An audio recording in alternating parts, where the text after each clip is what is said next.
Hello! Hello, AOS fans! It's the Agents of Gnarlwood. And in this video, we're going to give you 5 reasons to play Rippas Snarlfangs. Number 1. Number 1 is that they have gained quite a lot from the recent rules changes, particularly the rules around charging. Yep. So now, once all 3 of your wolves have charged, with your goblins obviously, then they left them behind. Then if you're still in contact or even not in contact, because some of them have range 2 attacks, don't they? You can attack again. Whereas before it was kind of like, well, first card I'm probably going to draw and then charge. But now you get an extra attack, and with the wolf, that is probably much better than say Stormcast or whatever, because you've got that extra chance of doing extra damage, extra attacks. And they've got cards which enable them to, doing multiple attacks in a go. So I think that is a big change for them and made them much stronger. Number 2. They also benefit from the rules change to reactions.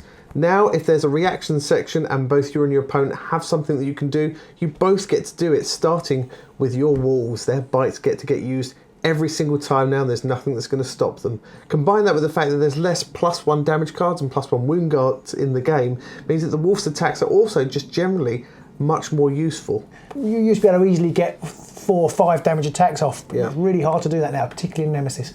And so the wolf attacks are just relatively just that little bit stronger. Number 3. Number 3 is the card Loaded with Plunder, which I think has to be the easiest 2 glory card in the entire game. It's not even restricted. For anybody who's not sure, Loaded with Plunder just means you've got to put 3 upgrades on one of your guys. Seeing as your leader inspires by having 2 upgrades, putting 3 on them isn't very much of a stretch at all. 2 glory for doing what you were going to do anyway. Fantastic. Particularly since they have some horrendously good upgrades. Number 4. If ever there was a warband that dovetailed nicely with Tooth and Claw, it's got to be Rippas.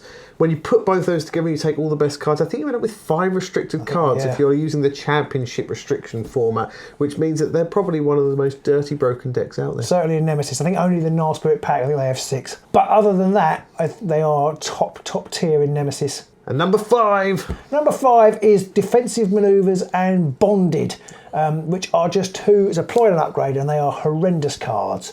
Defensive Manoeuvres enables you to push them away and put somebody on guard, and Bonded enables you to get extra supports.